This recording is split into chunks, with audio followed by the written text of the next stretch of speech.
lupa subscribe dan like ya teman-teman. Jangan lupa like, comment, dan subscribe.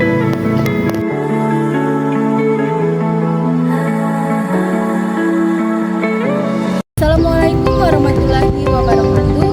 Shalom, Om Swastiastu, Namo Buddhaya, salam kebajikan dan salam sejahtera untuk kita semua.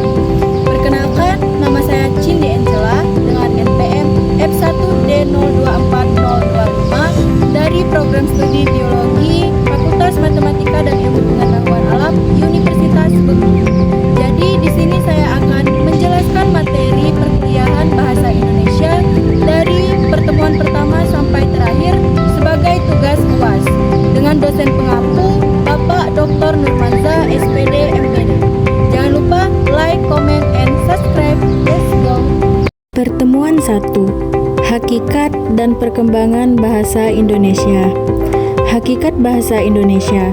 1. Bahasa Indonesia adalah bahasa resmi nasional yang digunakan di seluruh wilayah Negara Kesatuan Republik Indonesia. Undang-Undang Republik Indonesia Nomor 24 Tahun 2009 Pasal 1 Ayat 2. 2. Bahasa Indonesia adalah salah satu dari banyak varietas bahasa Melayu. 3. Bahasa Indonesia diresmikan sebagai bahasa nasional setelah Proklamasi Kemerdekaan Indonesia 18 Agustus 1945. 4. Bahasa Indonesia berfungsi sebagai bahasa komunikasi kedua, lingua franca atau bahasa pergaulan, bagi sebagian warga negara Indonesia, karena sebagian besar warga Indonesia menggunakan salah satu dari 748 bahasa daerah yang ada di Indonesia sebagai bahasa ibu. Kedudukan dan fungsi bahasa Indonesia. 1. Kedudukan bahasa Indonesia sebagai bahasa nasional yang memiliki fungsi antara lain sebagai lambang kebanggaan kebangsaan, lambang identitas nasional, alat penghubung antar warga, antar daerah dan antar budaya, dan alat pengembangan kebudayaan, ilmu pengetahuan, dan teknologi. 2. Kedudukan bahasa Indonesia sebagai bahasa negara memiliki fungsi diantaranya bahasa resmi kenegaraan, bahasa pengantar dalam pendidikan, alat penghubung pada tingkat nasional, dan alat pengembangan kebudayaan, pengetahuan, dan ilmu teknologi. Undang-Undang Dasar Negara Republik Indonesia tahun 1945 Bab 15 Pasal 36 Bahasa Negara ialah Bahasa Indonesia. Pertemuan 2. Sikap berbahasa Indonesia. Pengertian sikap bahasa atau language attitudes. 1. Sikap bahasa yaitu posisi mental atau perasaan terhadap bahasa sendiri atau bahasa orang lain. Menurut Krida Laksana tahun 2001. 2. Sikap bahasa language attitude adalah peristiwa kejiwaan dan merupakan bagian dari sikap attitude pada umumnya.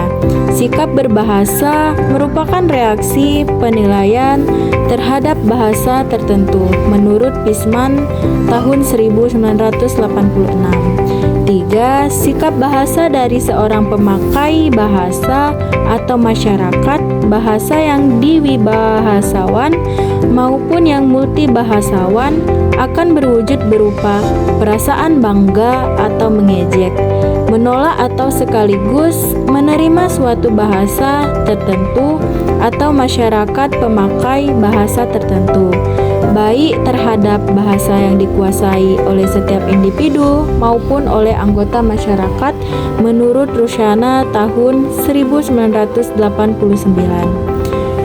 Ciri sikap bahasa menurut Garpin dan Mathot pada tahun 1968. 1. Kesetiaan bahasa, language loyalty, yang mendorong masyarakat suatu bahasa mempertahankan bahasanya dan apabila perlu mencegah adanya pengaruh bahasa lain.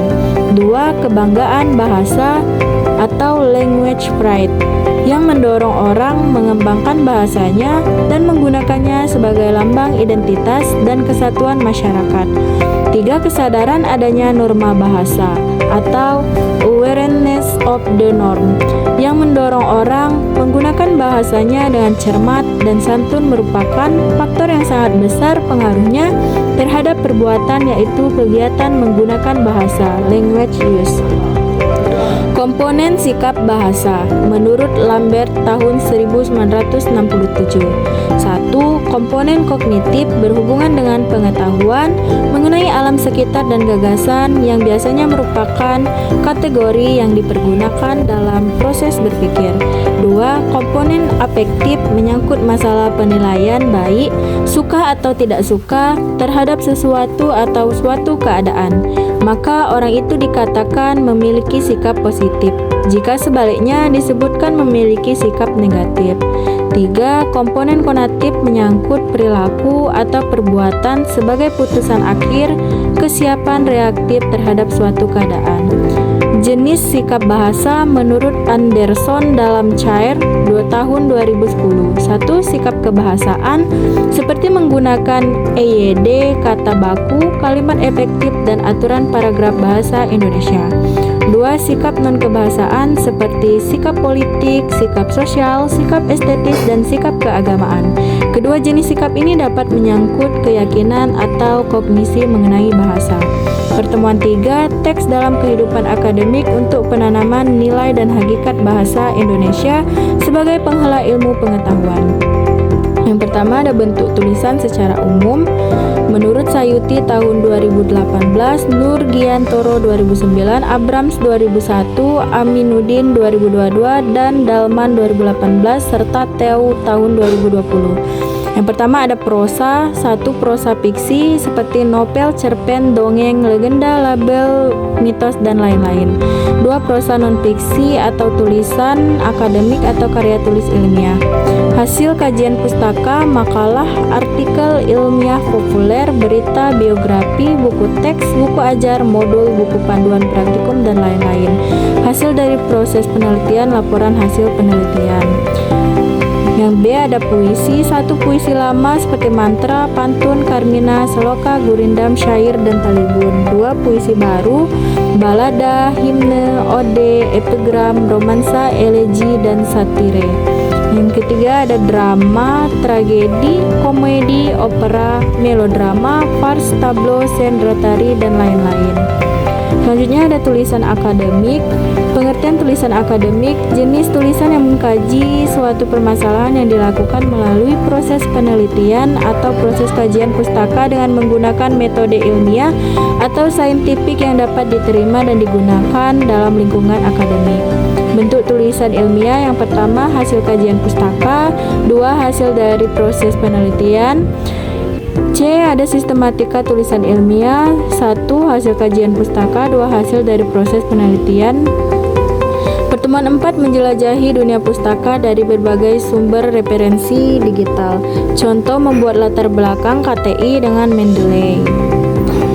Pertemuan 5 teori presentasi ilmiah. Hakikat presentasi ilmiah. 1. Presentasi ilmiah merupakan keterampilan berbicara atau komunikasi secara lisan di depan umum untuk menyampaikan gagasan atau pendapat dari hasil temuan penelitian, pemikiran kritis, atau informasi dalam dunia akademik dan pendidikan untuk mengubah perilaku individu lain. 2. Berdasarkan pengertian di atas terdapat 3 komponen dasar dari sebuah komunikasi, yakni pemberi komunikasi atau komunikator, media yang digunakan, dan penerima pesan. Pertemuan 6 dan 7 mendesain proposal kegiatan. Sistematika proposal kegiatan. 1. Judul, 2. Daftar isi, 3. Pendahuluan, 4. Gambaran umum, dan lain-lain. Pada pertemuan 12-13 melaporkan dan mempresentasikan hasil penelitian. Hakikat penelitian. Penelitian adalah suatu usaha atau cara yang sistematis untuk menyelidiki masalah tertentu atau potensi dengan tujuan mencari jawaban dari masalah yang diteliti. Selanjutnya, ada penelitian yang baik, bermanfaat bagi kebaikan, mengandung nilai kebaruan, tema up to date misalnya yang dikaitkan dengan COVID-19, menggunakan prosedur penelitian yang ilmiah, data dalam bentuk deskripsi, oprisinil dan tidak mengandung plagiasi, bisa dipublikasi dan diakses dalam bentuk jurnal. Penulisan daftar pustaka. Model penulisan daftar pustaka yang pertama ada APA, American Psychological Association, ada Harvard, IEE, MLA, Vancouver, Chicago.